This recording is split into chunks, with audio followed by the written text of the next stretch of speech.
Ngithanda ukuthi ngikubingelele ngiphinde futhi ngikwamukele khona la kuZimi Life. Sengiphinde ngabuya ke funa indaba ke isematheni, indaba ke nje etrendayo. Before nje ngihlale kodabeni, ngicela ke mbukeli ungakhohlwa ukuthi ke ulike and ke usubscribe.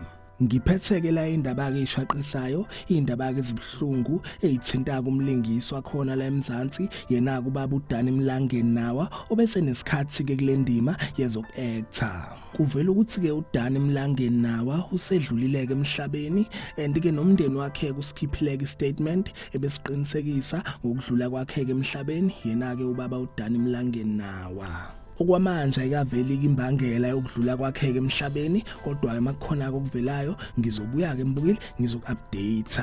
Ngiyethemba ukuthi ke babukeli bamkhumbula ke yena uDani Mlangeni nawa waduma kakhulu lapha ngedori zakwa SABC. Ngibala ke lapha ubambo lwami uhlala kwabafileyo, selingiseke impela ke idori neziningi zakhona ke la eMzansi and indaba ke impela ke lezi ezibhlungu engenayo ukuthi ke nje akasekho ke emhlabeni.